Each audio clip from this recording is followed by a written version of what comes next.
July FIFA উইন্ডোতেও মাঠে নামা হচ্ছে না সাবিনা মারিয়াদের। ফ্লাইট জটিলতায় বাতিল হয়েছে ভুটান সফর।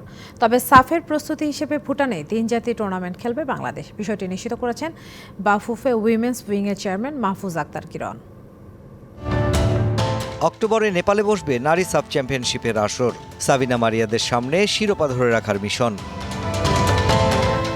কিন্তু নানা জটিলতায় বছরের প্রথম 8 মাসে যথেষ্ট ম্যাচ খেলার সুযোগ হয়নি নারী ফুটবলারদের। কেবল ঘরের মাঠে চাইনিজ তাইপের বিপক্ষে 2টি ম্যাচ খেলেছে তহুরা সানজিদারা। কথা ছিল ফিফা উইন্ডোতে 11 ও 14 জুলাই ভুটানের বিপক্ষে প্রীতি ম্যাচ খেলার। 8 জুলাই ঢাকা ছাড়ার কথা থাকলেও ফ্লাইট জটিলতায় ভেস্তে গেছে সেই সফর। এই যে আমাদের যে 8 তারিখে যাওয়ার কথা ছিল সেটা হচ্ছে না, ডিউ টু ফ্লাইট প্রবলেম। আমার যাওয়ার একমাত্র ওয়ে হচ্ছে ধ্রুক এয়ার।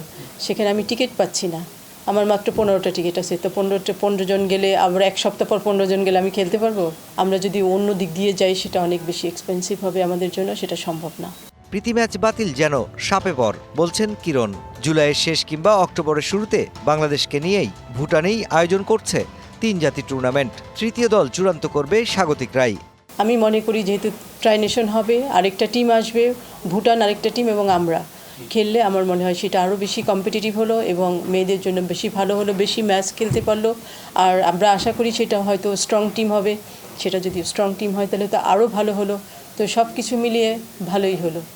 এই আসরের পর সেপ্টেম্বর উইন্ডোতেও ম্যাচ খেলতে চায় বাফুফে, যার প্রসেসটাও চলছে এখন থেকেই। তবে সাফ সামনে রেখে সাবিনাদের প্রস্তুতি দেশেই হবে।